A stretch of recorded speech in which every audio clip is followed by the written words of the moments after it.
Ah, da anterior. Oi? Ah, já mandou? O que eu faço aqui, Marcos? Ótimo. Okay. Sobre as crianças, não é? As crianças no céu vão crescer ou elas serão crianças pela eternidade? Essa é uma dúvida que eu tinha. Acho que essa pergunta foi até minha. Foi minha. Uma das minhas. Né? Eu estava pensando no meu filho e realmente é uma dúvida que me veio. Eu falei, gente, será? Como é que vai ser? Meu filho vai crescer? Se Jesus voltar agora e ele for para o céu, ele vai crescer? Vai ser adulto no céu?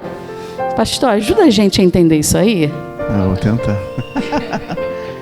Então, eu quero convidar você a abrir sua Bíblia no Evangelho de Lucas. Deixa eu achar aqui minha colinha. Deixa eu pegar aqui. Lucas, deixa eu abrir aqui.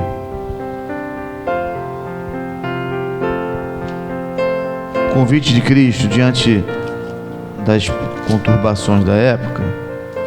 Deixa aqui, olha.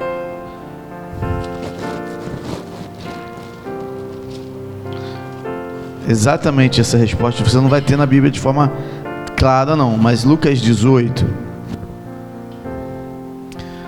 verso 15, 16, 17, 18. Uma coisa assim, eu estou usando só a Bíblia, tá, gente? Tá deixando bem claro. Então, somente pelas escrituras, o que eu leio aqui? Não sei se dá para colocar aí, Marco.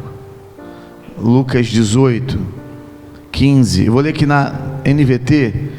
Vou ler aqui, não tem problema não. Ele diz, certa vez, ou certo dia, trouxeram crianças para que Jesus pusesse as mãos sobre elas, ou abençoá-las. Ao ver isso, os discípulos repreenderam aqueles que as traziam.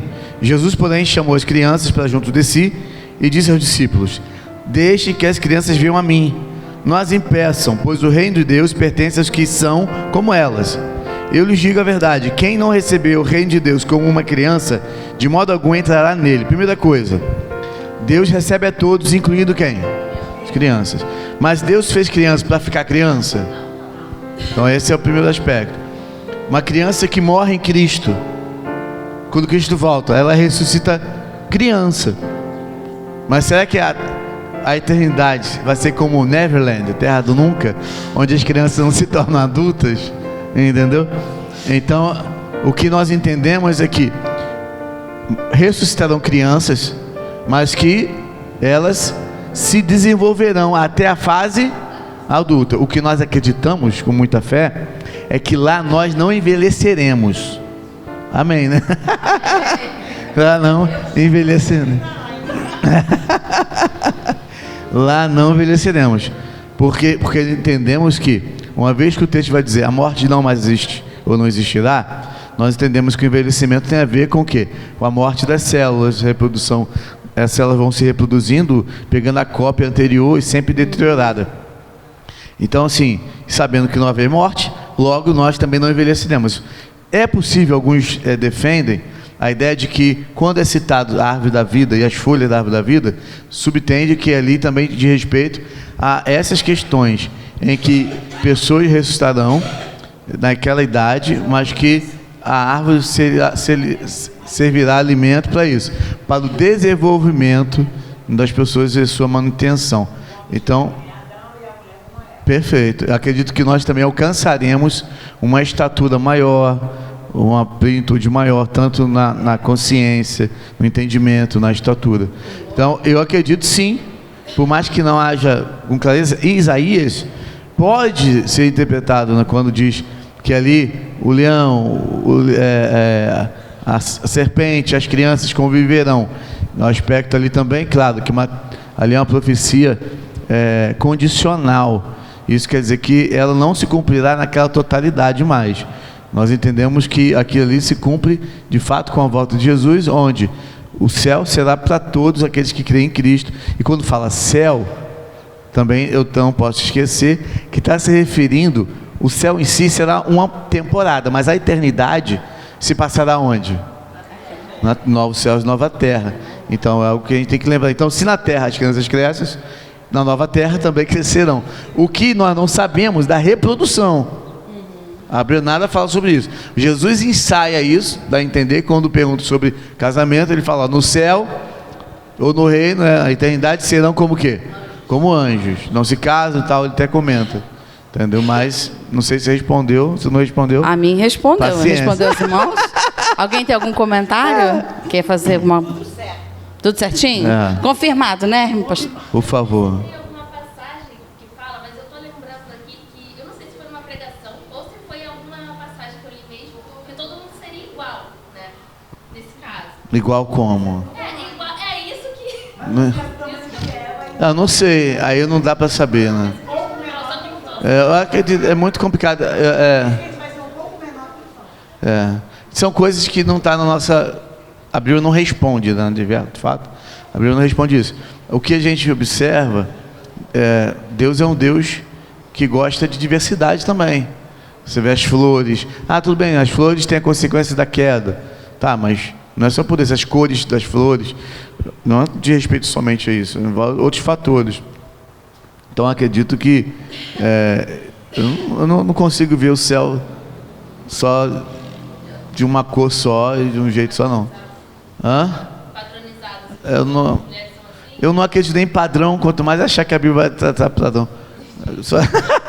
Essa padronização serve para nada. Pastor, eu não sei qual é o livro, eu não sou muito guardar o livro, mas eu li lá que Paulo disse que nós seremos um pouco menores que os anjos. Eu não lembro do texto, não. Mas eu acredito que Deus tem uma estatura para todos nós. E ela é muito mais elevada do que nós temos hoje. É uma estatura total, né? Adão e Eva são um pouco menor do que os anjos. Então é por isso que a gente vai ficar um pouco menor. Como será? Eu acredito também que por aí deve ser. Eu não sei a estatura do anjo.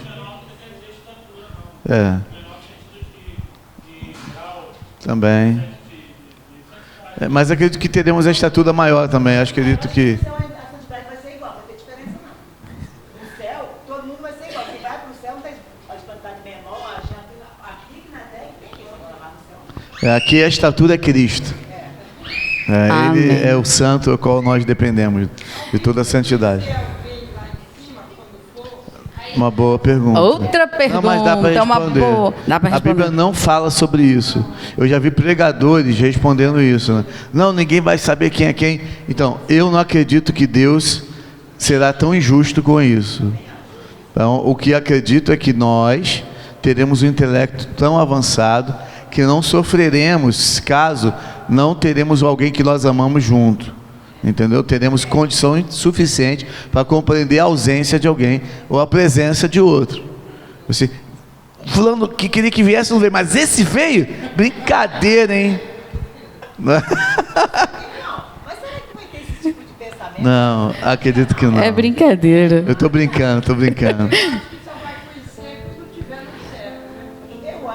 Não, eu não. Então, não, eu acredito que vamos conhecer.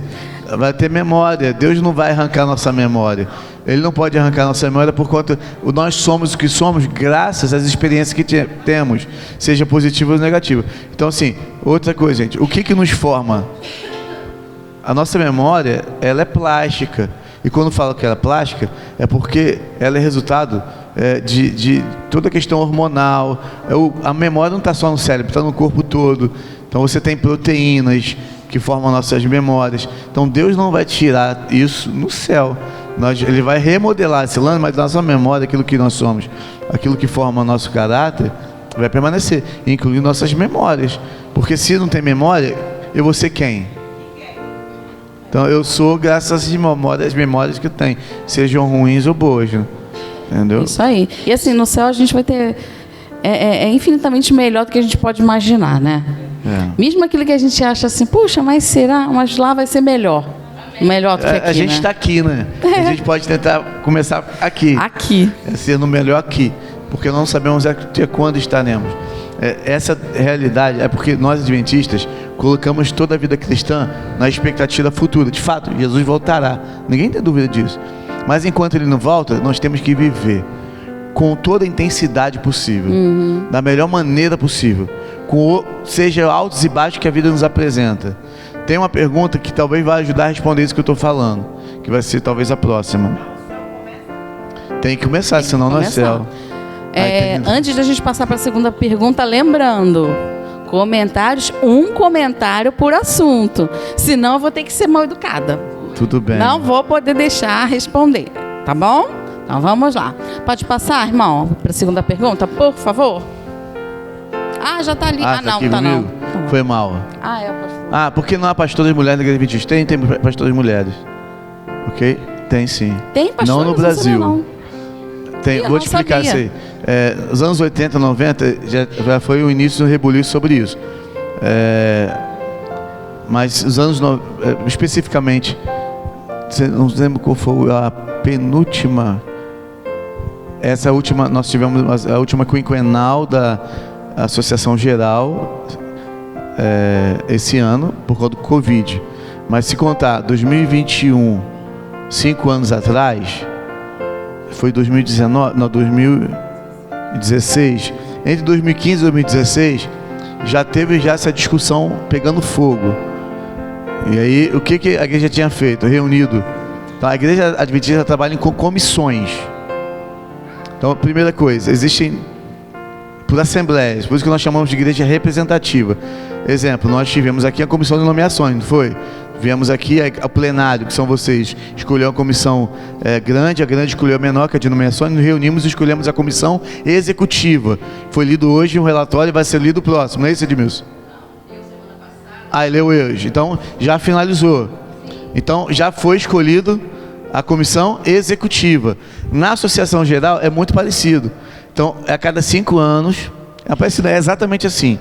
Então, é relido, é estudado, não só os novos líderes, como também revista assuntos, relatórios do mundo todo. E cada delegado pode dialogar sobre aquele tema, que vai ser votado ou não. O que acontece é que ali é votado também a nova comissão executiva, que ela se reúne anualmente, ou bienalmente, bienalmente, a cada 2 anos, que é a comissão outonal da Associação Geral. Essa comissão lida esses assuntos. A partir delas, escolhe uma outra comissão que diz respeito a assuntos teológicos, que hoje tem um Instituto de Teologia, um Instituto de Teologia da Associação Geral para lidar esses assuntos. E aí, então, esse instituto escolheu uma comissão teológica formada por pastores, irmãos eruditos, mas não são pastores. Nós chamamos de leigos, não de forma pejorativa, mas porque não são mantidos pela igreja, mas são pessoas eruditas, mas não são pastores. Como aqui também nós temos grandes homens de Deus e conhecem muito da palavra de Deus, que nós podemos dizer que tem grande erudição bíblica. Então esses homens foram escolhidos, eu não fui escolhido, então não posso representar a igreja nisso.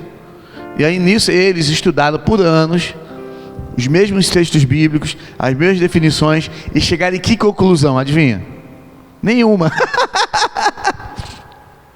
E aí não foi votado na penúltima assembleia, mas a necessidade muito grande de ter pastores levou a Associação Geral a tomar um voto, e esse voto por comissão executiva outonal foi delegar às divisões sul-americanas. O que é uma divisão? É um braço da Associação Geral em continente, praticamente. E aí, mas na verdade são dezenas quase mais de uma dezena de divisões. Dezenas, eu acho que são 13 divisões no mundo. E aí as divisões ficaram sob essa responsabilidade, passaram a ter autonomia para legislar essa questão de ordenar ou não ordenar as mulheres para o ministério pastoral. Um adendo: Ellen White, historicamente falando, ela foi ordenada ao ministério, mas ela não exercia o ministério pastoral. Entendeu? Você consegue encontrar até o certificado de ordenação dela. Então, esse é um adendo, porque não era algo que a igreja não foi contra, mas influências, principalmente do luteranismo, das igrejas mais ortodoxas, do presbiterianismo, acabou tendo uma freada nisso.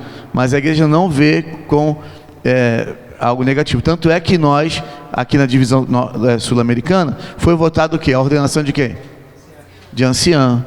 Que a anciã é uma pastora não remunerada. Entendeu? Então a anciã pode fazer casamento? Pode fazer casamento. Desde que... Casamento não pode fazer. Casamento não, só pastor pode fazer casamento. Uma lapso aqui, está sendo gravado aí, está mandando para algum lugar.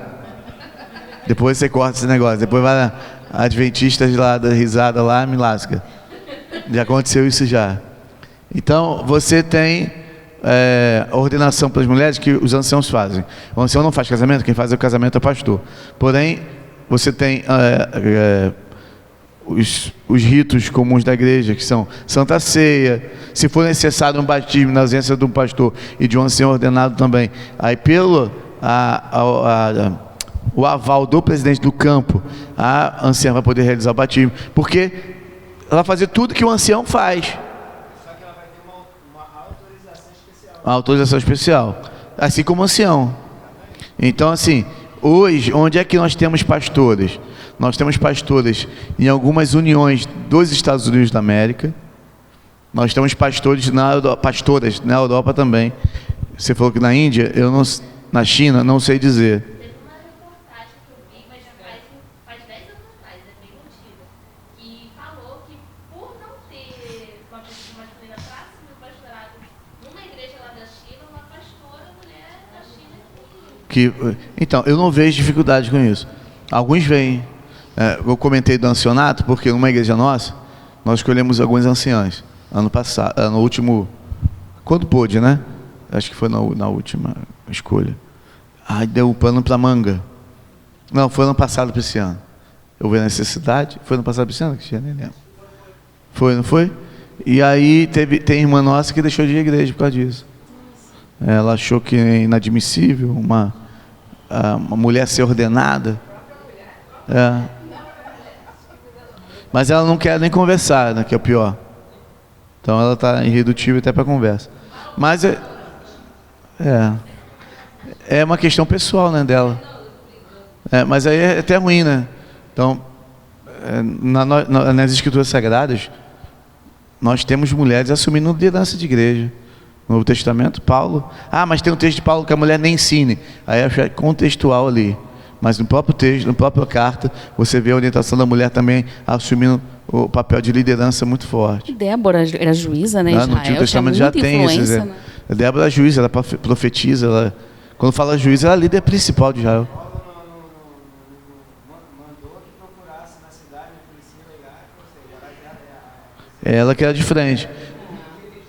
Ele não falou Áquila e Priscila. Isso é importante, essas ordens de palavras na literatura grega, quando fala, não literatura grega, desculpa, a literatura hebraica, mesmo em grego, porque o Novo Testamento foi escrito em grego, mas dentro de uma cultura hebraica. Então, esse pensamento também de ordem das palavras fala muito. Então, ele não falou Áquila e Priscila, mas Priscila e Áquila. Ele também, na casa deles, então, a casa deles você vê como... Ela era pastora. Então você tem também, até comentei isso num sermão uma vez, Romanos 16, Paulo já começa a discursar sobre isso e apresentar a Febe, que era muito útil, que foi mantenedora dele, patrona. Ela patrocinava não só a vida de Paulo por um tempo, como também a igreja em Sencréia era mantida por essa mulher. Então você vê várias figuras. Você não vê no Novo Testamento Paulo colocando as mãos sobre ela, mas você também não vê Jesus ordenando os discípulos. E aí? Aí dá ruim, né? Também é missionária. Então, as discípulas de Jesus, era inconcebível ter discípulos, mas Jesus teve discípulos. Entendeu? Então também tem esses aspectos. Então a igreja, ela entendeu o valor, a necessidade disso. O senhor acha que no futuro teremos pastoras? Será uma coisa comum? Não, acho que é necessário que não seja pelo status, entendeu? Esse é o problema do brasileiro. O brasileiro às vezes quer as coisas pelo status, pelo título. Então, ser pastor ou pastora não é pelo título. Não tem sentido, entendeu? Se trabalha, sim, se trabalha, mas às vezes alguns trabalham pelo título, seja homem ou mulher. Então a questão é, a gente não está aqui para ser chamado de pastor, a gente está aqui para exercer o ministério pastoral. É diferente. Então, assim, seja homem ou mulher, que exerça, que cumpra esse papel, entendeu? Dentro da nossa cultura ainda é desafiador ter mulher pastora? Mas tem culturas que é extremamente necessária, porque existem locais em que não tem sido mandado homens como missionários, mas se mulheres. Chega lá, como que vai ter batismos? Como que se administra de forma plena uma igreja se não tiver a ordenação de mulheres? Hoje nós temos uma extrema carência de líderes homens no mundo todo, na igreja adventista. Entendeu? E no Brasil estamos alcançando essa carência já. A estatística prova isso. Aqui é a igreja local, majoritariamente a igreja é liderada por quem? Por mulheres. A gente pontuar quantos homens são na liderança, tendo uma comissão de igreja. A maioria são mulheres, pelo menos por baixo de 60%. Por baixo, entendeu? Isso é ruim? Depende. Entendeu? Porque não tem a ver com ruim ou bom. Tem a ver que a igreja, ela entendeu que ela tem que ser aberta. Nesse aspecto. As necessidades, né? Então a igreja, ela tem pastoras sim, tá bom? Não aqui no Brasil, mas tem. Respondido, né? Então vamos passar para a próxima. Vamos lá. Ao comparar a morte ao sono, Jesus estava dizendo que ao morrer, ficamos inconscientes até a ressurreição, ou ele apenas estava usando eufemismo? Eufemismo é uma figura de linguagem. Mas, quais provas bíblicas temos de que não vamos para o céu ou o inferno ao morrer? Tá, ok. Primeira coisa, eu sei que o que eu vou falar aqui é difícil o adventista entender. A Bíblia, você que está online aí, que o problema é teu se você não entendeu, se está gostando ou não. É o seguinte, a Bíblia não tem um viés de provar nada. Tá certo? Não tem. Deus não está preocupado em provar nada para ninguém. Ele é Deus. Acabou. A Bíblia não é objeto de prova. Ela é revelação da vontade exclusiva de Deus. E nessa vontade é relatado o que sobre isso? A relação vida e morte. Essa semana foi estudado sobre isso. Você leu 1 João, e foi muito claro que aquele que está em Cristo tem o quê? Quem não está em Cristo tem o quê? Então, primeira coisa, Deus não vai salvar todo mundo. Não existe salvação universal. Esse lance de universalismo, todo mundo vai ser salvo. Não. Vai se perder sim a galera. Tem que se perder, outra galera vai ser salva. É natural, pô. Então assim, Ele quer salvar todos, mas todos querem ser salvos? Então nesse aspecto, não tem como. Então nesse aspecto já começa por aí. Essa relação de vida ou morte. Então por quê? Se Cristo é vida, mas eu morro, mas se eu não morro, minha alma fica penada, tem algum problema aí. Por que tem? Então a palavra de Deus é mentirosa. Porque a Bíblia diz que se eu não tiver Jesus eu morro, mas se eu não morri e minha alma ficou penada, eu não morri. Não? Então assim, como que você estuda essa questão da morte? Tem várias narrativas, tem partido do princípio. Qual o princípio? Gênesis. Primeira coisa, Deus criou o ser humano para morrer? Então lá em Gênesis capítulo 2, verso 8, você tem ali o outro relato da criação, que dialoga com o primeiro, esse é o segundo relato, dialogando com o primeiro. Aqui vai ampliar essa visão de como Deus formou o ser humano. No capítulo 2, o verso 7, eu falei 8, mas é 7. Capítulo 2 de Gênesis, verso 7. Então o Senhor Deus formou o homem da onde? Do pó.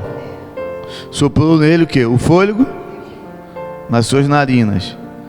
E o homem se tornou o que? Ou um ser vivo. A alma no sentido de ser, de vida. Mas pastor Paulo fala que o Deus vos santifique em tudo, a vossa alma, o vosso corpo, a vossa mente. Quando eu vou ler isso aí em 1 Tessalonicenses, se não me engano, capítulo 5, verso 18 ou 19, uma coisa assim, Paulo não está dividindo corpo e alma e espírito. Então quando fala de corpo, Paulo utiliza o termo soma. Só que soma no Novo Testamento é uma transliteração, é uma tradução, do hebraico, que é bazar, carne. Quando fala que Deus formou o ser humano, o corpo do ser humano, nós entendemos que Deus criou um boneco, um bazar. Mas o boneco foi feito de quê? Tem vida. Então, é um material totalmente o quê? Perecível. Nosso material orgânico é totalmente perecível. Nós somos formados por organismo vivo. Tá, ok, pastor. E daí? E daí que ele sopra, e Paulo vai falar corpo, alma. Nefesh é a palavra hebraica, mas no grego, a palavra que Paulo utiliza ali deixa eu lembrar aqui, psique, que é traduzido como mente. Só que aí não é a mente na perspectiva do conceito grego que Paulo quer trazer. Ele está também traduzindo nefesh. Só que nefesh literalmente é garganta.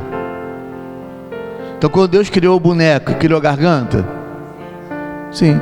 E como estava a garganta? Se movendo ou parada? Então, quando é que eu sei que alguém está morto? Se não está respirando, a garganta está como? Então, nefesh, alma, está parada, morreu. Então a nefesh, o que passa pela garganta, o que nos mantém vivos?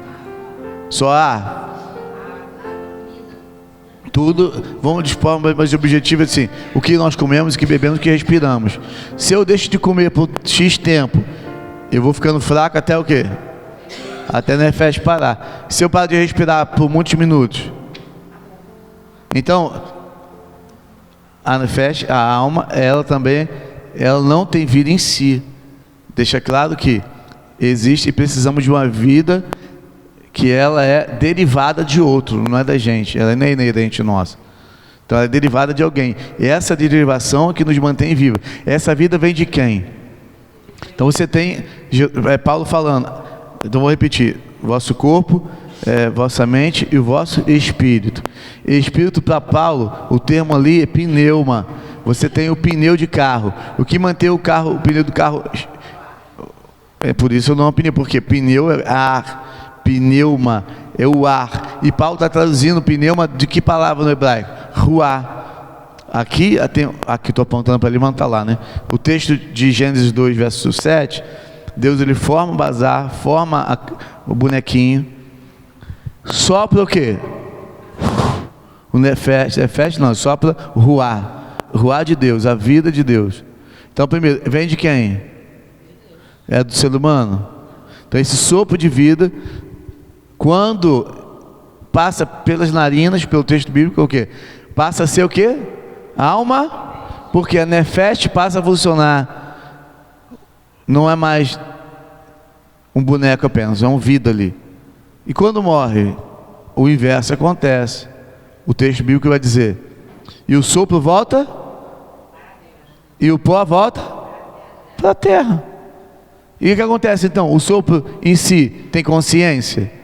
A consciência, gente, como eu falei, memórias, elas são totalmente físicas, biológicas, químicas. Como que isso é em Deus agora?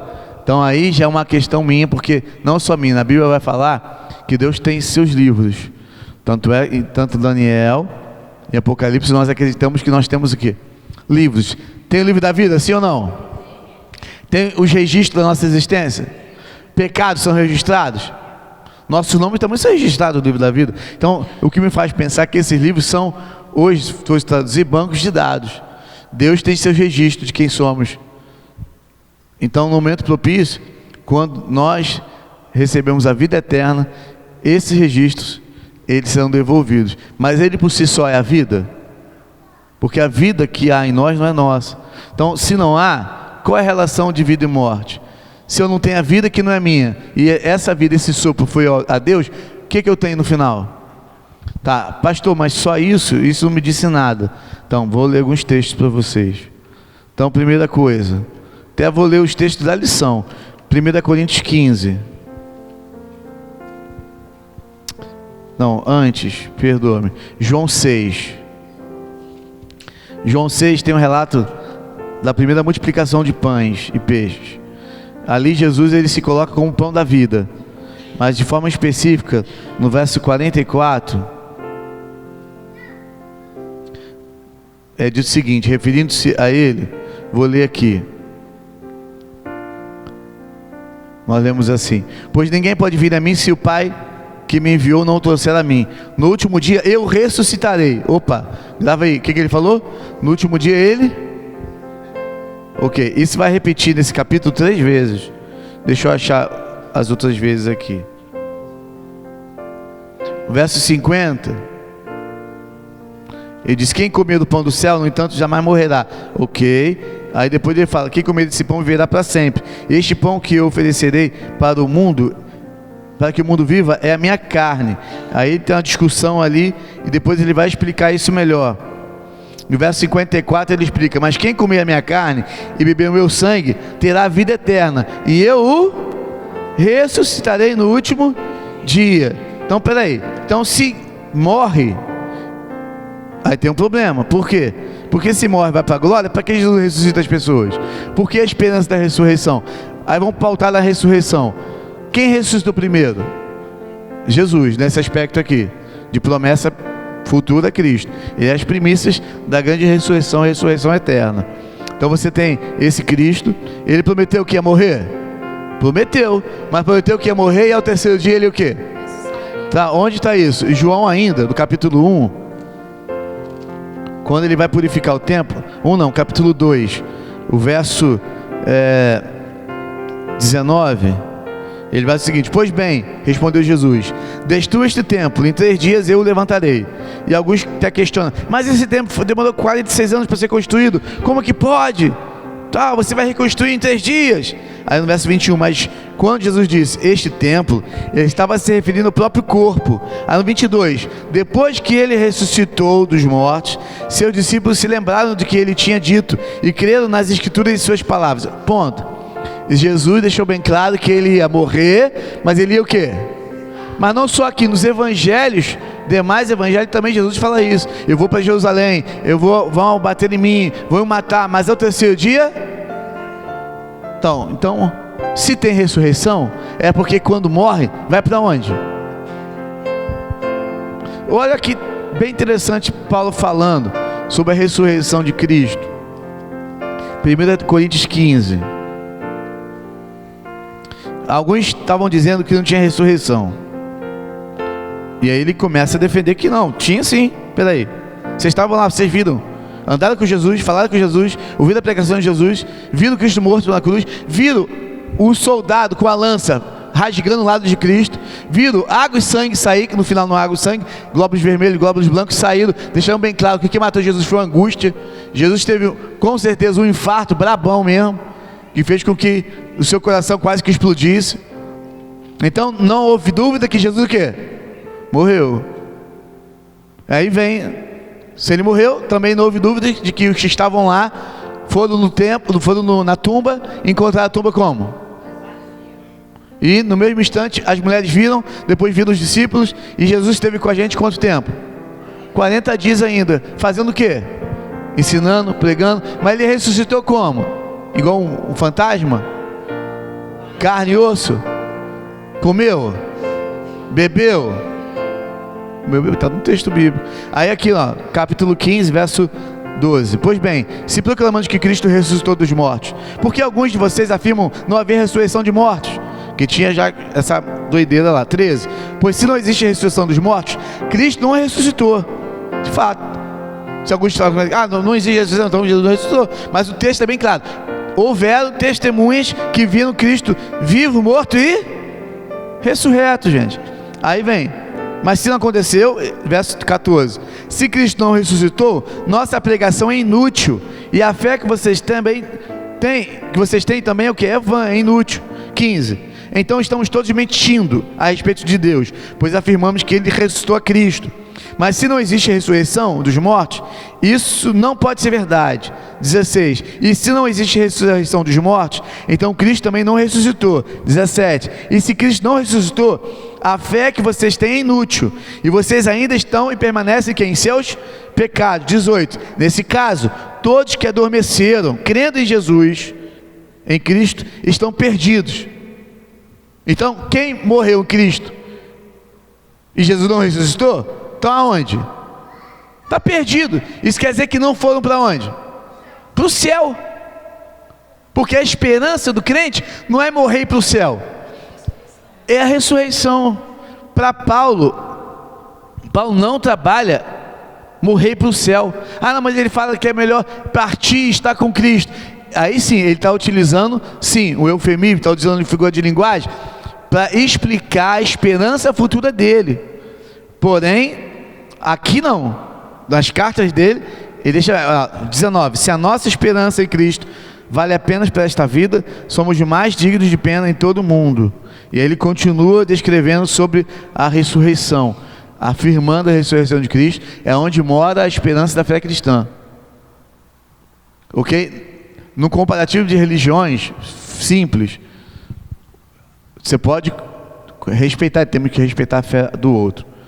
Quem crê no islamismo, crê nas orientações de Maomé, vá lá em Meca, vá até Meca, que é a sede do islamismo.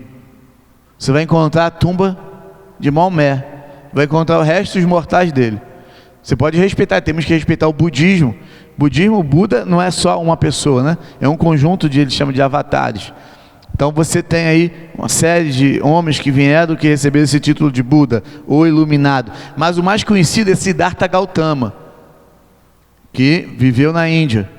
Você pode viajar até a Índia e encontrar lá um templo em homenagem a quem? A Siddhartha Gautama. Vai encontrar os restos dele. Mas viaja até Jerusalém.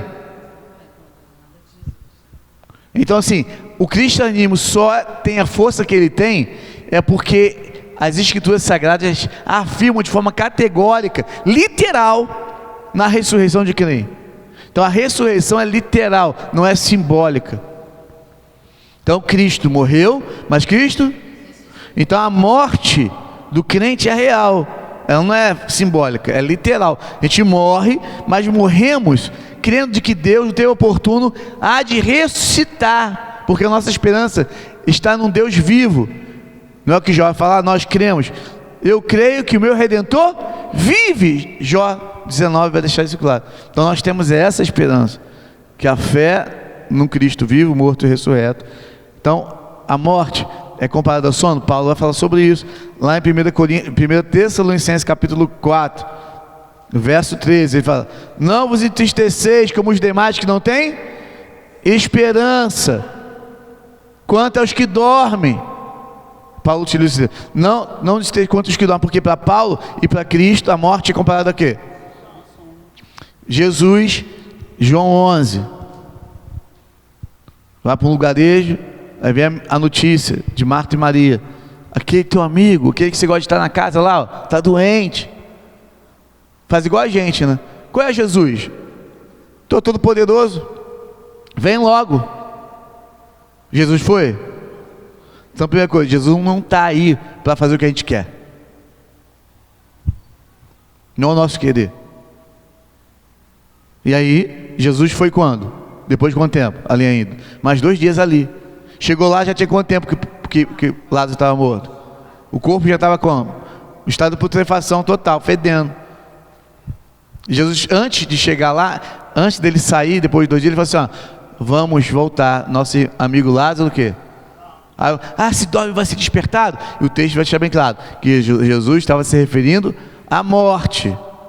Então morreu. Lázaro morreu, foi específico, claro. Foram lá, a ordem de Cristo, 2 ordens que ele apresenta no capítulo 11. E aí tem um chororô ainda de Marta: se o senhor estivesse aqui, meu irmão não teria morrido, mas eu sei que Deus dá tudo que o senhor pedir. Filho, Marta, infeliz, crede em mim, porque eu sou o quê? Eu sou a ressurreição e a vida. Quem crê em mim ainda? E ele faz uma pergunta: você crê nisso? Então é essa questão. Nós temos que entender que as narrativas bíblicas, elas apresentam o que a gente pode entender, a prova, né? Não é questão de prova, questão de cosmovisão, visão do que é o mundo, do que é a realidade, e a questão também de questão ontológica, a natureza do ser. Quando ele fala sobre ontologia, dentro da antropologia, qual é a natureza do ser humano? Como que o homem se forma? De onde ele vem? Qual é o seu objetivo? Para onde ele vai? Como que a filosofia humana vai responder isso? Ela não responde. Por quê? Porque a humanidade é uma grandeza que o ser humano não consegue por si só, por sua própria observação, responder. Essas respostas só podem ser dadas por revelação. E como é que Deus responde isso? Por revelação. Pela Bíblia. Porque a Bíblia é o quê? É a revelação. Então, as grandezas do que é o ser humano, do que é o cosmos, o universo, e a grandeza da humanidade em si, só são respondidas pela revelação. O que a Bíblia apresenta da natureza humana, da sua origem, do seu destino, do seu objetivo? Então a origem nós somos filhos de Deus. Como Deus nos criou? Nos criou pó, mas deu vida. Mas veio o pecado e trouxe o quê? Mas vem Deus intervindo em favor do homem morto para gerar nele de novo o quê? E concedendo a vida eterna, porque Cristo garantiu isso por sua morte e ressurreição. E aí mora a esperança do crente em viver crendo, como Paulo falou em Filipenses 3, esquecendo as coisas que para trás ficam, prossigo para o alvo. E Paulo vai deixar claro no capítulo 3 de Filipenses que o alvo dele é a ressurreição. Por quê? Porque Cristo ressuscitou. E em outros momentos ele fala, não deixe você saber mais nada a não ser a ressurreição de Cristo, porque Paulo, que pulsava ele vivendo Cristo, é que Cristo é vivo. Cristo é vivo. Ele mesmo falou, já não sou mais quem viu, mas Cristo. Então eu não falaria isso de alguém que está morto, ou que alguém que foi, morreu, mas a alma foi para o céu e está emanada. Não, Paulo não trabalha isso. Paulo é muito concreto nisso. Concreto como? Não, a alma no aspecto de nefesh, como ser, morreu. Mas essa alma vive em Cristo. Como? Quando Cristo ressuscita, gente. Ele morreu e ressuscitou. E temos a garantia de que nós vamos morrer, mas não vamos o quê? Se Cristo voltar agora, eu não vou morrer, claro. Mas eu vou ser o quê? Transformado. Então eu vou para o céu junto com os que morreram e ressuscitaram em Cristo. Paulo fala isso em 1 Tessalonicenses capítulo 4, verso 13 em diante. Porque nós não precederemos, não vamos antes os que ressuscitaram. Vamos juntos os que serão transformados. E aqui também, qual é a vitória de Cristo maior? Em 1 Coríntios 15, é a vitória contra a morte. É o grande vilão do ser humano. Verso 54, especificamente vai dizer, a morte foi engolida pela vitória. 55, ó morte, onde está a sua vitória? Ó morte, onde está seu aguilhão?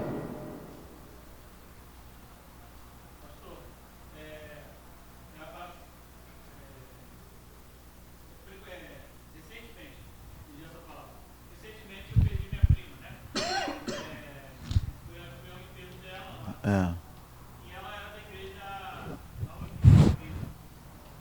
Quando eu cheguei lá, o pastor mora lá, e ele estava lá falando justamente isso, né? Que Ajuda, muito obrigado. ela era vitoriosa, porque Obrigado. Então. ela era vitoriosa, porque ela estava com Cristo. Nesse momento ela já estava com Cristo, já na glória e tal. E eu, como um monte de adventista naquele momento ali, me senti muito constrangido e mal, porque era de fato uma mentira, né? Então, mas aí tá, e aí? Então, aí continuei. Aí deixei passar, o pastor foi embora, tudo, eu continuei lá. E no momento lá, antes de descer o corpo dela, no burro, eu pedi a oportunidade. E eu li essa passagem de Tessalonicenses, né? E dei uma breve palavra para eles e falei, né, que no momento certo seria ressuscitado e tal. Então, qual o problema maior nesse sentido aí? Da questão porque no fim dos tempos, o que vai definir realmente o povo de Deus, entre o povo escolhido e não escolhido, um dos temas principais seria exatamente esse, a questão da morte. E quando nós passamos a acreditar que o corpo de uma pessoa morre, vai para o céu, vai para o inferno, a pessoa está vivendo uma mentira. E essa mentira pode, eu creio que a pessoa não tiver um conhecimento ou buscar continuar nessa mentira, isso aí vai definir até mesmo. Então, e não é, porque a gente não tem como julgar. O que a gente pode entender, Marcos, é o seguinte: eu não utilizo esse momento para falar contra a crença das pessoas, mas eu apresento esse texto que você citou e deixo bem claro, assim como Cristo ressuscitou, nós aguardamos e esperamos a ressurreição dos que morreram nele. Então, o que tem que ser resgatado é o poder da ressurreição. Então, a nossa esperança e nossa fala não é só provar. Está vendo? A Bíblia fala que os mortos não sabem de nada. Porque você tem isso em Eclesiastes. Se não me engano, Eclesiastes 9. Deixa eu achar aqui.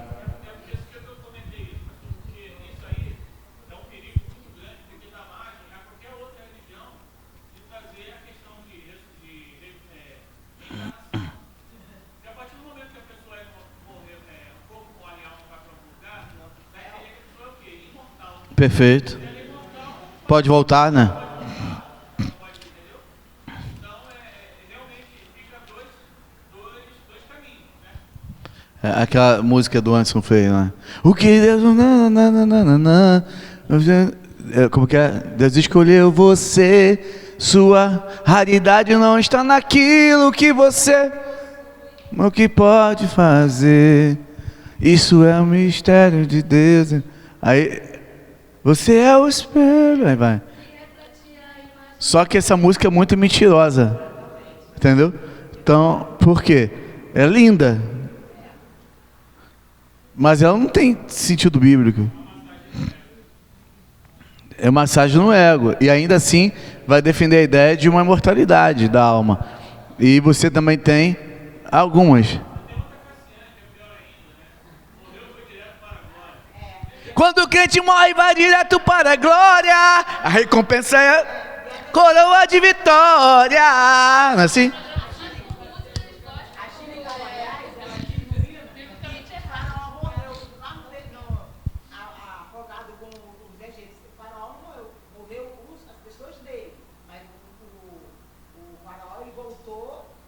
Não, o texto bíblico não fala sobre isso, não. É. Só o desenho. Mas aí é outra discussão.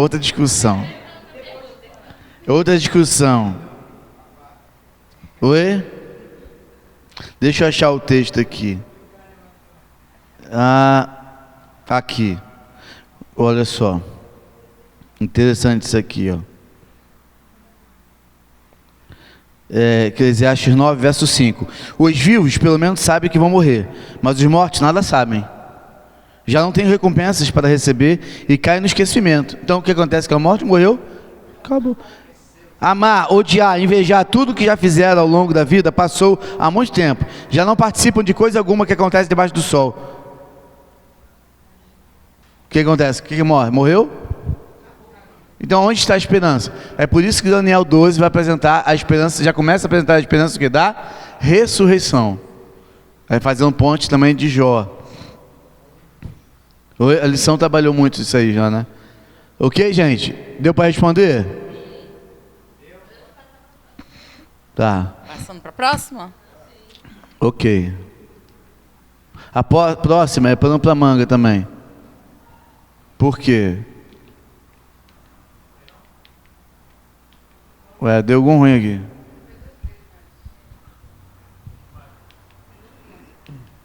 Não, essa aqui não é muito difícil, não. Outra coisa, como que lê Bíblia? Qual o método que a gente utiliza? Não tem método. Tem um texto. Eu sempre repito isso. É o texto que vai dizer que método. Você está lendo um texto. O texto, você observa que tem um linguajar literal, então é literal. Tem um linguajar que é simbólico, então é simbólico. Tem um linguajar que apresenta personagens, então eu vou utilizar um método narrativo. É uma narrativa, uma história? Um método narrativo. Não, o texto, ele vai ditar o que é o seu início e o fim. O livro de Apocalipse, que é onde vai trabalhar 144 mil, é um conjunto de repetições, de combinações. Então vou apresentar com vocês dois textos. Então vá comigo, Apocalipse 7.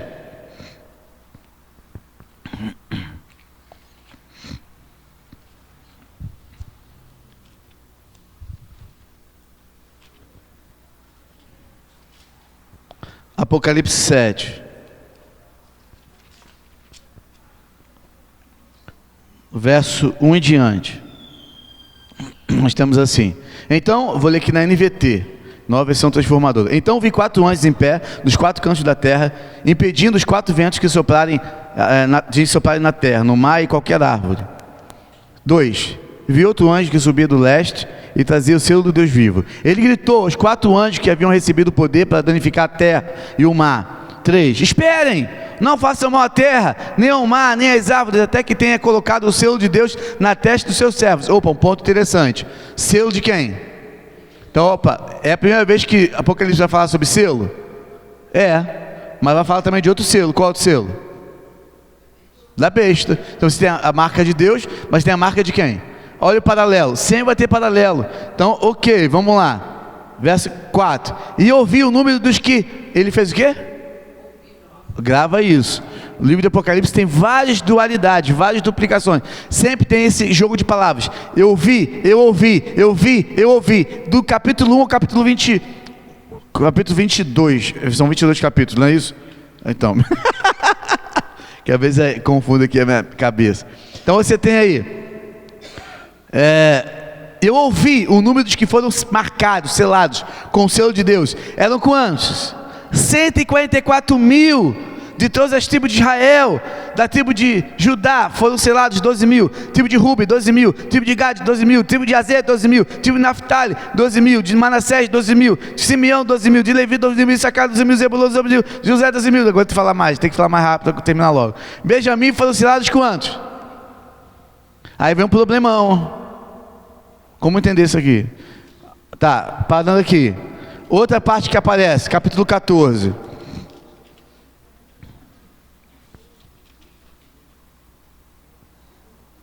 Capítulo 14, verso 1 em diante. Podemos ler aqui? Vou ler aqui. Então viu o cordeiro em pé no Monte Sião, e com ele estavam quem? Os 144 mil que tinham o nome dele e o nome de seu pai escrito na testa. Opa! Tem a ver com selo? Total, olha o paralelo. Estão selados na testa com o nome de quem? De Cristo e do Pai. Então, 2. Eu ouvi, de novo ouvi, está aqui, olha. Ele vê e ouve. Ele vê e ouve. Ouvi o som que vinha do céu, como o som de fortes ondas do mar, como o som de um poderoso trovão. Era como o som de muitas arpistas tocando juntos. Então ele começa aqui a narrar em coral. Esse grande coral cantava um cântico novo diante do trono de Deus e diante dos 4 seres viventes e dos 24 anciãos. Ninguém podia aprender o cântico, a não ser quem? Os 144 mil que haviam sido comprados da terra. Opa, olha as dicas aí. Esses brothers aqui foram o quê? Comprados da terra. Como? 4. Eles haviam sido, 4. Eles se conservavam puros, sem manter relações com as mulheres. Opa, será que eu tenho que ser eunuco, ou casto, ou celibatário, para ser 144 mil? Será que é essa a ideia? E seguem o cordeiro por onde quer que ele vá. Foram comprados dentre os habitantes da terra como oferta especial. A Deus é o cordeiro, não mentem, são irrepreensíveis. Aqui tem uma outra relação, você vê lá no verso finalzinho do 3, 144 mil que foram comprados. Aí no finalzinho do 4, repete, foram comprados de novo.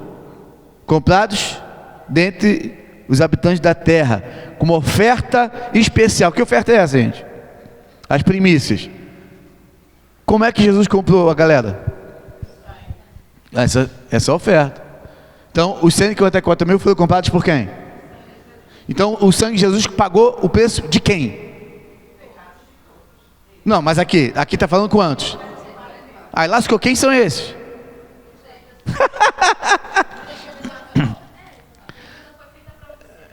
Então, aí, esse é o problema. Tribulação, a gente divide tanta tribulação, parece que a gente quer esperar uma tribulação pior do que a gente está passando. Se não está bom, não, você quer mais? Você quer mais uma, pior do que essa? Então assim, vamos para o texto de novo. Capítulo 7, de novo. Aquela questão de ver e ouvir. Ok? Nós vimos aqui, lemos, que João vê, o anjo grita, e ele escuta, no verso 4, ele escuta o número, e o número é de quantos?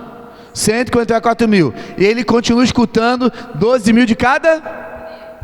Problemas do seu trabalho, isso aqui de forma literal. Como assim literal? Se é o que está dizendo, do aspecto conotativo. Isso não é denotativo, não tem um aspecto simbólico, é aquilo e acabou. Então se é isso,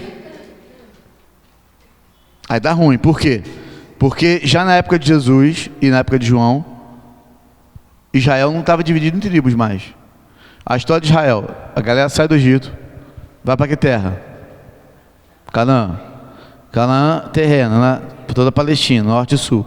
Passa o período dos juízes, eles estão divididos em tribos. Já andavam em tribos, porque tinha o santuário e eles se organizavam em tribos ao redor do santuário, da tenda. Chegaram em Canaã, continuaram assim, mas se espalharam, cada um numa terrinha, não foi isso? E Levi, que não tinha terra, ficou espalhado no meio deles. Isso vocês não têm dúvida. Beleza. Depois vem o período dos reis. Primeiro rei, Saul. Segundo rei. Terceiro rei, Saul, Davi e Salomão. Quarto rei, Roboão. Ok. Aí que foi o problema. Já em Salomão, Deus já tinha chamado Aías, o profeta, e chamou um oficial de Salomão chamado Jeroboão. Falou assim: brother, eu vou te dar 10 tribos do norte, se você é rei de lá. Aí aconteceu na época de Roboão. Roboão não prestou. Aí você vê a série de decadência. Aí o reino começou a ser dividido. O norte e o sul passaram a ser inimigos. O norte passou a ser chamado rei de Israel. O sul passou a ser chamado Judá, o reino sul. Por isso que fala reino norte, reino sul, reino norte, reino sul. Porque eram dois povos distintos agora. Passou séculos. Veio a Síria, por volta do ano 539. Perdoe-me. 539 não. 740 antes de Cristo. 740 antes de Cristo, 740, 720. A Síria entrou no norte e devastou todo o norte. Nesse período, na época do rei Ezequias do sul, Jerusalém superlotou, porque muitos vieram refugiados. Possivelmente o Uda, a profetisa, veio também. E se estabeleceram no que é conhecido como Cidade Baixa, a favelinha de Jerusalém. E aí, a questão é, muitos foram mortos. Muitas tribos se misturaram. Houve uma confusão. No sul, ficou quantas tribos? Judá e Benjamim. E eles se misturaram. Mas veio outro povo do mal, inimigo pagão, que acabou também com a galera. Qual foi? Nabucodonosor, pelo poder do quê? Babilônia. Já no ano, por volta do ano 604, sitiou a cidade. Depois, 530, 539. Não, antes. Eu estou todo ruim. 580, 590, ele destruiu.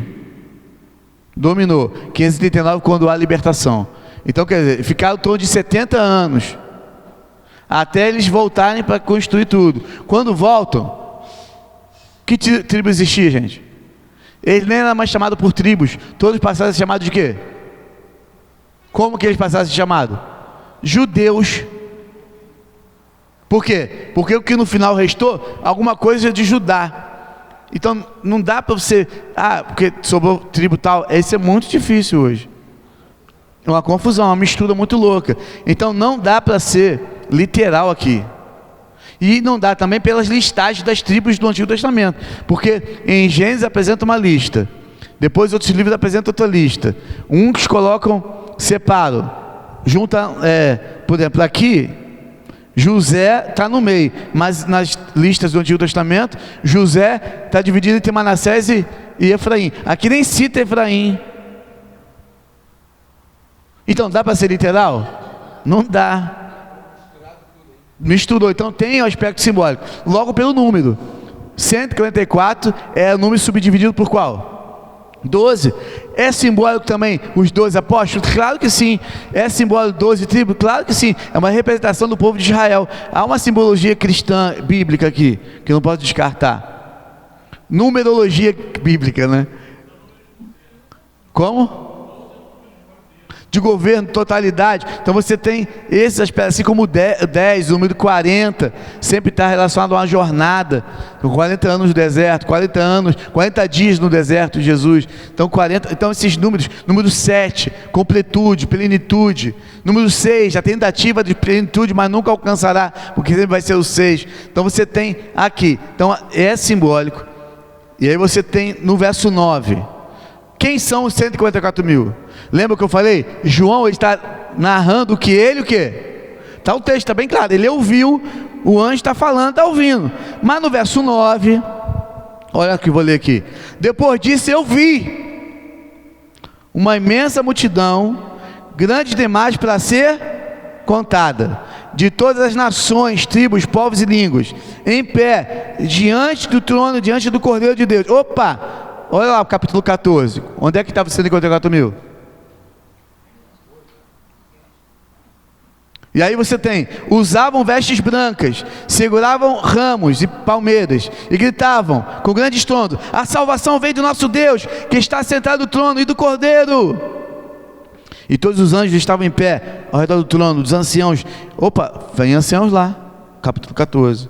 E dos 4 seres vivos, também está lá, prostraram-se com o rosto em terra diante do trono e adoraram a Deus cantando: amém, louvor e glória e sabedoria, gratidão e honra, força e poder pertencem ao nosso Deus para todo sempre.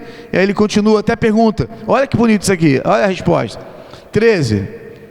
Então, está aqui, é o 7, capítulo 7, verso 14, 13 e 14, vai botar ali? Por favor. Então vou ler ali. Então um dos anciãos lhe perguntaram: quem são? Eles que estão vestidos de branco, de onde vieram?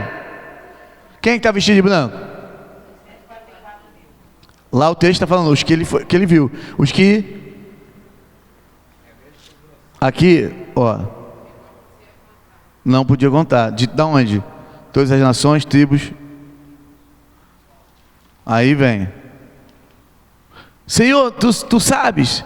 Ele diz: estes são os que vieram da grande. Vou ver aqui essa tradução aqui, ó. Alguns traduzem como grande sofrimento. Mas quem são esses? Lavaram suas vestes e as branquearam na onde?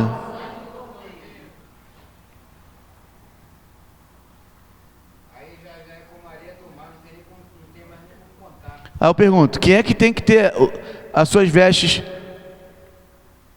branqueadas? É branqueada mesmo? Aqui é simbólico. Como é que se branqueia com sangue?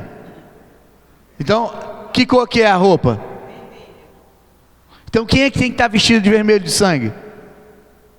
Literalmente só 144 mil? Dos que estão aqui, quem precisa? Então quem, está falando de quem aqui? Da gente. Os 144 mil somos nós. Mas eles não são a Bíblia. Aí dá ruim, né? A gente também fala isso, né?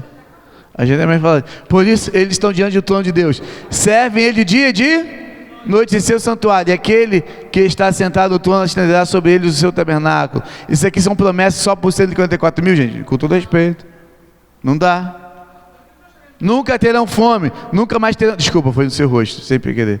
A luzinha. Nunca mais terão fome. Nunca mais terão sede. Não cairá sobre eles o sol, nenhum calor abrasador. Pois o Cordeiro que está no centro do trono será o seu pastor. Ele os guiará às fontes da água viva, e Deus enxugará dos seus olhos toda. Quem é que não tem lágrima para ser enxugada pelo Senhor? É só aqueles brothers lá? Não. Então como é que eles... eram castos, eles não tiveram mulheres. Ali, eles não se permitiram ser adulterados por uma relação de adoração pagã. Exatamente. É a prostituição espiritual. Entendeu? Então, assim, aí continua depois outra narrativa. Deu para responder, mais ou menos? Esse aqui? Quando ele abriu o 7º selo, houve silêncio no céu por volta de meia hora. Não vou entrar nesse mérito aqui, não. Eles foram dados, aí é muita coisa. Aí, para que são... Vamos lá, aí já outra pergunta. Eu não preparei para ela, não. Depois. Tem mais uma, né? Eu acho que tem mais uma. Tá, a outra, gente, é a última. Não é difícil, não. Só que essa última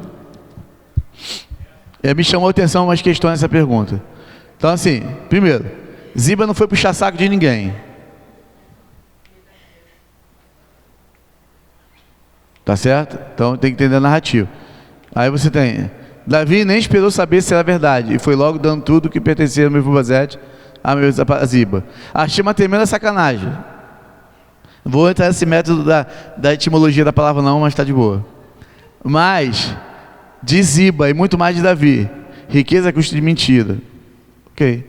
Então vamos lá, vamos tentar entender esse narrativo. Quero que você entenda de novo o que eu falo. A Bíblia não tem o objetivo de ser texto prova. Tá certo? As narrativas estão lá. Talvez você não vai gostar das narrativas, mas são as que temos. Então eu vou começar, por favor, Marcos, capítulo 4 de 2 Samuel. 2 Samuel 4. Eu vou passando aqui, pode botar só o capítulo, que eu vou achar o versículo aqui, tá? Vai ficar tudo em 2 Samuel. Os capítulos que a gente vai tentar ler aqui, se eu não me engano, capítulo 4, capítulo 9, acho que o 16, o 21 ou 22. Tá? Deixa eu avançar aqui. Houve uma guerra, aqui que é o ponto. Naquela guerra ali, ó, o que o texto vai falar. Uma guerra deles lá, entre o próprio povo de Israel, envolvia outros povos pagãos. Jonatas, o filho de Saul, tinha um filho aleijado dos pés. Ele tinha 5 anos de idade quando chegou notícia de Israel de que Saul e Jonatas haviam o quê? Sua ama, a ama do menininho, o apanhou e fugiu. Mas na pressa, ele o deixou cair, ela, né? E ele ficou manco. Seu nome era, já começa por aí, a história desse cara. Foi dos poucos, se não de filho de Jonatas, acho que foi o único sobrevivente. Passa o tempo. Vai para o capítulo 6, por favor. Deixa eu ver se é o 6 aqui, peraí. É porque essas narrativas, elas ficam muito quebradinhas, são vários pedacinhos aqui, pedacinhos ali, aí mistura tanto. Deixa eu ver se é isso aqui mesmo.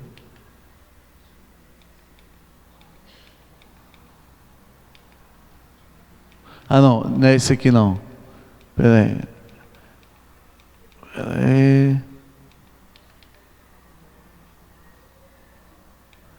Deixa eu ver se...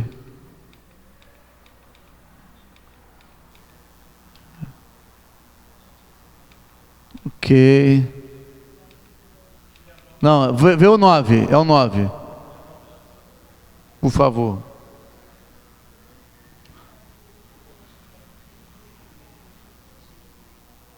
Ok.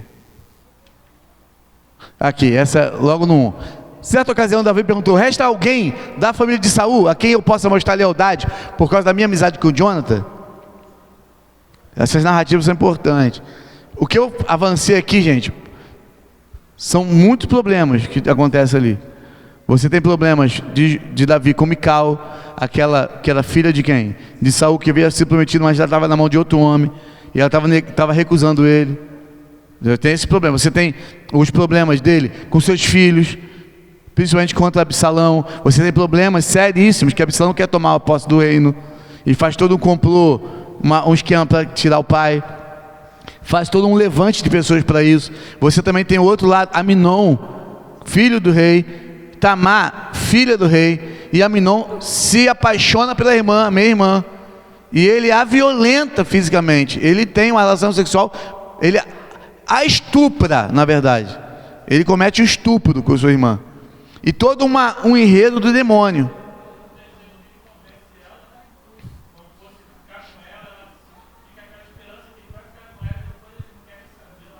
Porque ele só está em busca de um prazer momentâneo. Ah, pastor, por que está isso na Bíblia? Não tinha que estar. Isso está na vida humana? Então a Bíblia não vai omitir os problemas, não. Ela vai escancarar o nosso problema. Então, Davi estava cheio de problema. Também, no meio dessas narrativas, você tem Davi se afeiçoando uma mulher que não era dele, que tinha sido dada a Urias, o Etita, que era fiel a ele. E ele tomou a mulher que não era dele para si. Está no texto bíblico, não está isso? Será que Davi não também sabia dos problemas com Absalão? Um problema que a sua equipe, os seus assassinos de plantão, viram que ele estava chateado com o seu filho Absalão por conta de todas essas dificuldades, entenderam que podiam matar Absalão e fizeram isso num tempo oportuno. Aí quando vê a notícia da morte de Absalão, Davi fica desesperado e chora e manda matar aqueles que trouxeram a notícia. Pô, Davi é louco. Mas quantos loucos faltam no nosso meio? O problema é que nós queremos omitir nossa loucura. nossa insanidade. Não dá. A gente fica negando o que o texto em todo instante escancara. Davi chamou, foi lá, chegou a Ziba, que era o que guardou o menino. E aí, toda a narrativa ali, ó. Resta alguém da família de Saul? E aí Ziba respondeu: há um filho de Jonathan, aleijado dos pés. Onde ele está? Perguntou o rei. Ziba respondeu: na casa de Maqui, filho de Amiel, de Lodebar. Aí vão lá. Então o rei Davi mandou trazer o de Lodebar. Quando Mefibosete, filho de Jonathan, neto de Saul, compareceu diante de Davi, prostou-se, rosto de terra. Mefibosete? Perguntou Davi. Ele respondeu: sim, sou teu servo. Não tenha medo. Imagina, o rei vai lá, vai matar. Porque eu sou o único que sobrei, entre aspas, de Jonathan, descendente.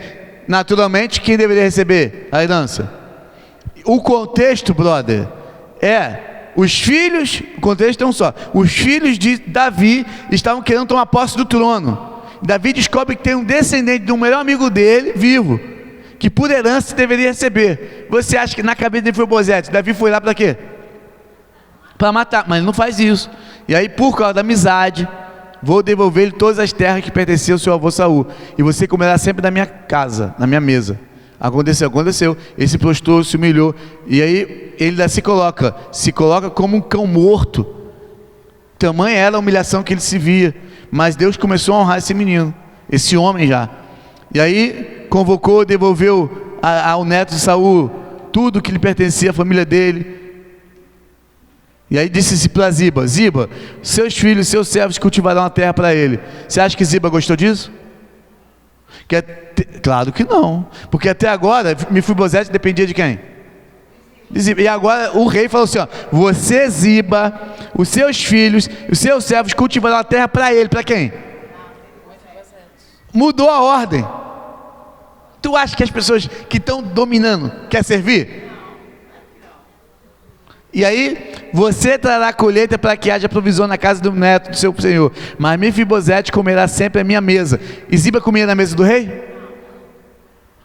Ziba tinha 15 filhos e 20 servos. Então Ziba disse: o teu servo fará tudo o que o rei, meu senhor, ordenou. Fez do jeito dele. Mefibosete passou a comer na mesa do rei como se fosse um dos seus filhos. Aí, ainda continua, fala um pouquinho mais de que ele tinha outro filho. E todos os que moravam na casa de Ziba tornaram-se servo de quem? Olha a inversão de coisa. Isso é para a gente pensar. Quando há inversão de liderança, no dia a dia, na vida, no trabalho, na igreja, as guerras políticas da igreja, de quem vai dominar, está aqui, gente. Está tudo aqui. É porque a gente quer ler o texto do nosso jeito. E aí, sim, já é tudo enrolado também. Passou a comer sempre na mesa do rei e era aleijado do quê? Dos pés. Aí termina essa narrativa, aí depois, deixa eu ver aqui, aí entra outra narrativa, outros problemas, vai repetir o outro problema aonde? Que alguém até citou, acho que foi agora, foi citado aqui, o texto, deixa eu achar aqui, acho que é o 16. Você passou para mim, né? Elisângela. Deixa eu achar aqui. 16, por favor. Isso. Depois a gente vai para o 19 para a gente poder fechar isso. E tem o 22 ali. Deixa eu ver se é isso. Não, aí está 10. Por favor. Gente, desculpa pelo horário aí, tá?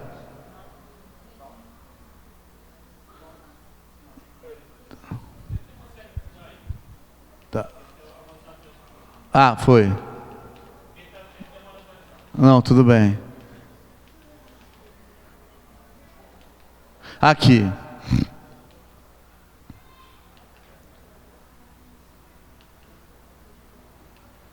Tem algo interessante também nessas histórias, que aparece um camarada, eu esqueci de qual tribo, não sei se é Issacar, que ele começa a amaldiçoar Davi, tacando pedra em Davi, ia se arrastando. Aí os servos de Davi falam assim: quer que eu arranque a cabeça dele? E filho, não, se Deus está mandando. E esse camarada estava confibulado com Ziba. O texto vai deixar claro depois. Então, mas Davi, então Ziba, ele é sem vergonha. Mas mal Davi tinha passado pelo alto do monte, lá estava à sua espera quem? Criado de quem? Ele trazia 2 jumentos carregados 200 pães, 100 boas de uvas passas, 100 frutos de estação e uma vasilha de couro cheia de quê? Você acha que foi levar comida de bobeira? Para alguém que está desesperado com fome, a melhor coisa é o quê? E aí ele fez o que dizia: eu vou dar comida para essa galera e eu vou ficar bem na fita, e tudo que eu falar o rei vai fazer o quê? Eu sou bom? É bom mesmo? Então, os jogos políticos já existiam, brother. Entendeu? Então, é isso que você tem que entender. Ah, mas não deveria ser. Não deveria? Só não tomou de fantasia. Então, assim, o rei perguntou a Ziba, depois que comeu, se fartou: por que você trouxe essas coisas? Ziba respondeu: os jumentos servirão de montaria para a família do rei. Os pães e as frutas são para os homens que comerem, e o vinho servirá para reanimar os que ficarem exaustos no deserto. Aí vem o ponto. O rei então perguntou: onde está Mefibosete, neto do seu senhor? Porque o rei, em um momento, se deixou levar, porque ele não conseguiu ver quem? E achou que Mefibosete não foi porque não quis. E aí tem outro problema que a gente tem que aprender com isso. Disseram: eu acho que foi. Não vi, então conta a mim, pastor. Passei na igreja e nem me cumprimentou. Eu vi a cara que me olharam depois que eu fui escolhido para aquela função. Nem sequer sorriu para mim. Então comprou contra mim, pastor. Cadê Mefibosete? Não veio por quê? Aí Ziba aproveitou, ele ficou em Jerusalém, pois acredita que os israelitas lhe restituirão o reino de seu avô. O que ele botou no coração de Davi? Então aprenda. Isso acontece hoje? Então o texto aqui não está para falar que errou Davi, errou. Está aqui para mostrar que ele errou. Ziba errou. Mefibosete errou. Mas que também nós erramos. Não errou. Mas, estou dizendo assim, no olhar de Davi, ele achou, por quê? Davi julgou precipitada. E nós? Conheço fulano. Convive, para dizer. Às vezes uma palavra, uma atitude, a gente quer julgar a vida do todo naquele temperamento. Está no texto, gente. Aí vai lá. Então o rei disse a Ziba: tudo que pertencia a Mefibosete agora é seu. Humildemente me prostro, disse Ziba, que o rei, meu senhor, agrade-se de mim. Conseguiu o que ele queria. Eu não sei quem é esse não.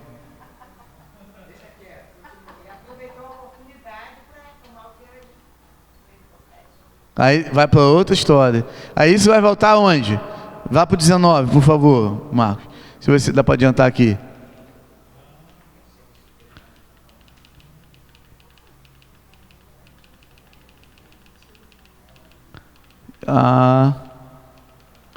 Tem vários pedacinhos da mesma história, gente. É que vai misturando as histórias, porque tem a ver com a cultura, a literatura judaica, a literatura hebraica, vai misturando os negócios. 19.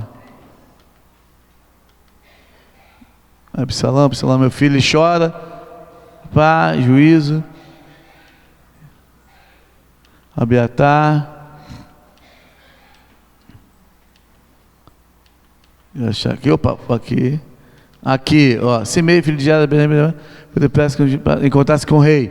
Com ele estavam outros 1000 benjamitas, também quem? Supervisor da casa de Saul, com seus 15 filhos. Eles entraram no Jordão antes do rei. Atravessaram o rio, filho de Judá, a família real, na travessia. Simei, filho de Jada, atravessou o Jordão, postou-se perante o rei. Que no teu lembra, deixa eu ver se é o ponto que ela. Isai, Zerui, Simei.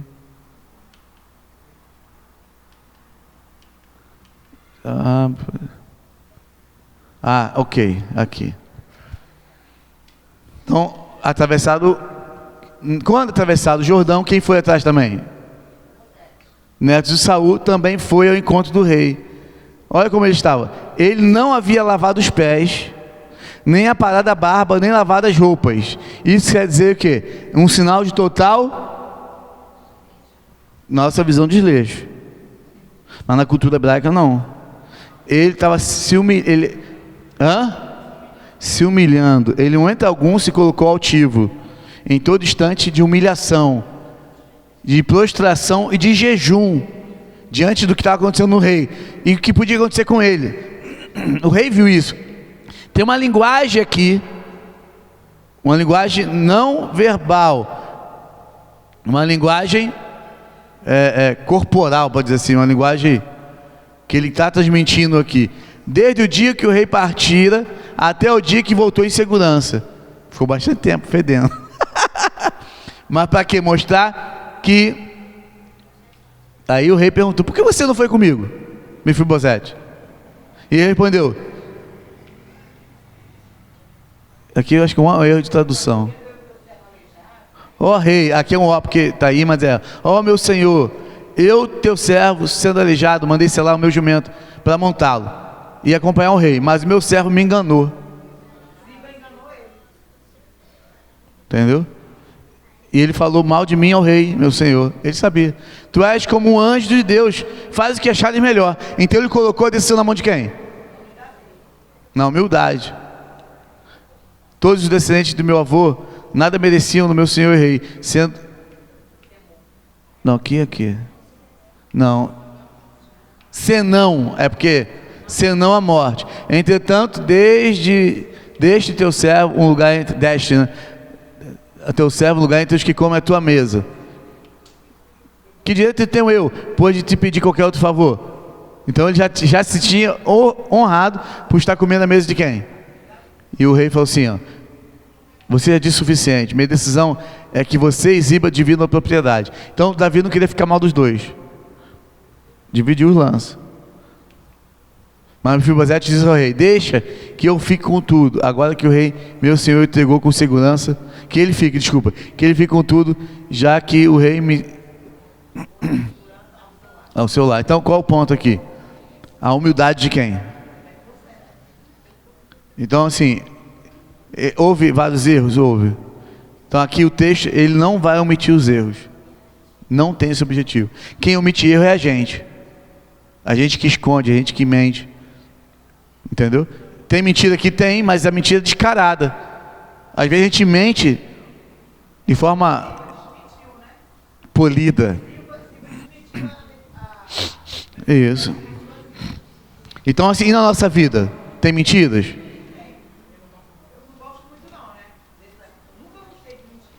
Mas no fim, a vida tem mentira, irmã? A gente pode negar as mentiras? Entendeu? Isso é novo.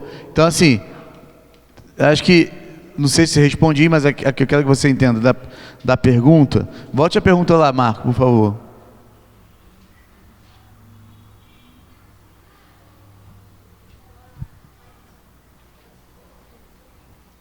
Quando fala aqui, para ficar com tudo, foi puxar saco, ele foi, ele quis fazer isso mesmo, verdade. Abraão não está omitindo isso. Davi nem esperou saber que era verdade, foi logo dando tudo que pertencia. É verdade, a Bíblia também revela isso, está certíssimo, foi isso que aconteceu. Foi sacanagem? Foi mesmo, foi. E aí? Vou arrancar isso do texto? Ah, foi a senhora que fez a pergunta? Ah, então tá bom. Então, é para a senhora ver, irmã Antônia, que é importante isso. A Bíblia não vai omitir nossos erros. Entendeu? O texto está ali, não é só para a gente não fazer. É para revelar que a gente vai fazer. Entendeu? Quantos? Porque Davi era um líder monárquico, era o rei, mas também ele representava a ação de Deus. Mas em vários momentos ele esqueceu disso e agiu conforme quem? Ele mesmo, seu próprio querer. Então isso para a gente pensar, caramba, nossos líderes vão errar sim. O que nós temos uma geração Nutella, crente Nutella. Ah, o pastor fulano de tal caiu, vou sair da igreja. Ah, porque o ancião de tal caiu, vou sair da igreja. Ah, porque não tinha que ser assim, vou sair da igreja. Nutella. Nutella total. Entendeu? Então assim, o lance é, nós vivemos num mundo que é isso. O mundo é assim. Mas não quer dizer que é assim que eu tenho que fazer. Eu tenho que ver isso e falar, Senhor, me ajude a manter a humildade em Ti, a cumprir o Seu querer. Mas eu estou num mundo, mesmo o mundo religioso, o mundo geopolítico religioso, lascado, não dá para omitir nada disso. Eu li a Bíblia aí na Bíblia, eu tinha 7 anos, estava novinha na fé. Perguntava um e a outro, ninguém sabia me responder. Foi preciso eu vir para cá para poder eu receber essa. Deu para responder? Então, o texto só expondo de fato o que aconteceu. Foi. Para deixar bem claro que, desculpa o termo pejorativo, né? São questões que vão acontecer e acontecem. Entendeu? Então, por isso que eu bato na tecla, gente, para vocês. Deixa a Bíblia ler. Entendeu? Você lê a tua realidade. Não, não tinha que ser. Espera aí. A hora já estourou. O horário está de...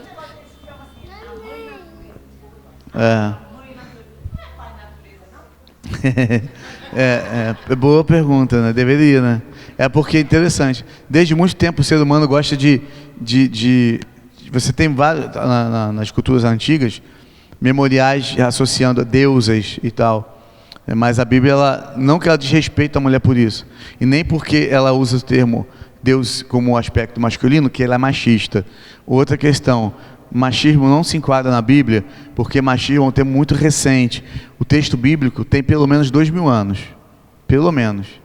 Entendeu? Então, assim, se eu quero tratar definições atuais, e a partir dessas definições ler a Bíblia, eu vou cometer um que é chamado anacronismo, que é eu vou cometer um pecado anacrônico. Que é isso? Contra o tempo. Porque existe um tempo para o texto, um ambiente para o texto. E aquele ambiente não dialoga, de certa forma, diretamente com o nosso, de forma imediata. Então eu não posso pegar conceitos, feminismo, machismo, ideologia de gênero, e pegar esses textos e ir direto para a Bíblia e ler. Que eu vou estar cometendo crime na Bíblia. Eu tenho que, a partir da Bíblia, crendo que ela é a palavra de Deus, é o texto autoritativo, ela é a autoridade máxima para mim, e a partir da leitura dela, ler a minha vida. Entendeu? Porque se eu ler a partir da ótica, não, vou fazer uma leitura bíblica a partir dos menos favorecidos. Não, eu vou ler a Bíblia, e a partir da Bíblia eu vou ler os menos favorecidos. Entendeu? Então, assim, a leitura do oprimido. A gente vai assim, tem que fazer a leitura bíblica a partir do óculos do oprimido. Não, você vai ler a Bíblia na ótica de Cristo, como que Jesus vê os oprimidos. E não os oprimidos vê Cristo, diferente. Entendeu? Então por isso que tem que ter cuidado nisso aí. Entendeu, gente? Ajudou?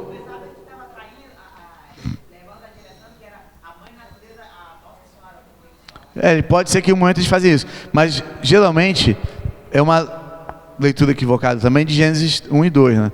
De associar a terra a uma mãe.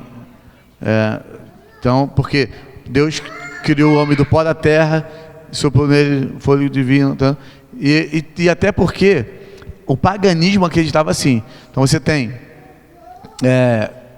quando cultuava Baal era uma deidade muito comum na Palestina toda, né? Na época de Davi, um pouco antes. Então, assim, os Baalins, as estátuas ali que representam Baal, eles acreditavam quando eles... E Azerá, que eram duas grandes... Azerá associava-se à terra. Então você também tem essa questão pagã. Entendeu? Tem um sentido pagão, né? Mas a Bíblia não tem esse objetivo. Só existe um Deus criador dos céus e da terra. A terra, ela é criatura de Deus, né? Ela é mantida pelo Senhor, ela não é mantenedora. Entendeu? Amém?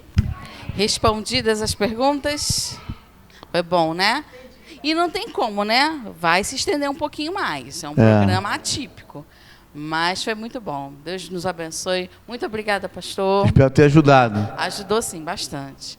A gente vai ver agora a questão de dados, eu não sei como a gente vai fazer, porque dia 3 vai ser colíder, né? É verdade. Tava dia 3, aí hoje eu fiquei sabendo que é colíder. Então a gente vai Não, ver a gente vai pro próximo sábado. jeito aí pra gente fazer a última... Receber a... Ai, tá vendo, viu? Aí, pastor, moral, Tá vendo, hein? tá vendo? Moral. Moral, hein? Amém. Ai, irmãos, muito obrigada, pastor. Deus abençoe, viu? Amém. Vamos orar. Você pode fazer oração, Posso. pastor? Vamos ficar em pé? Eterno, louvamos o Teu nome pelo que o Senhor é, pelo Seu caráter, Sua pessoa, Sua bondade, Sua misericórdia, Seu cuidado dirigido a cada um de nós. Expresso por revelação na Tua palavra. Um tempo propício, o Senhor escolheu homens e mulheres para dividir Tua mensagem de salvação, de acolhimento, de cuidado, Sua mensagem de reconciliação. A palavra de Deus, a Bíblia, revela de Gênesis e Apocalipse seus objetivos, seus propósitos, a Sua vontade para nós. Então, dá-nos, ó Pai, a cada dia fome, sede da Tua palavra. Ao ler, vermos ali as Tuas intervenções de graça e de misericórdia. Em cada história difícil, histórias, ó Pai, regadas de sangue, muitas das vezes, de mentiras. Histórias, ó Pai, que pessoas passando a perna no outro, familiares assassinando um ao outro.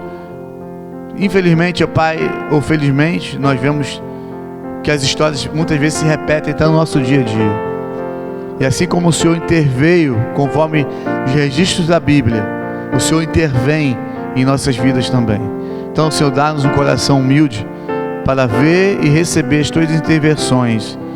E se é, ó Pai, para agir, não viemos agir nem com mentiras, nem de passar a perna em ninguém, nem usar ninguém para o nosso benefício, conforme muitos registros da Bíblia apresentam, mas que nós sejamos usados por Ti, para Ti, para abençoar mais e mais pessoas.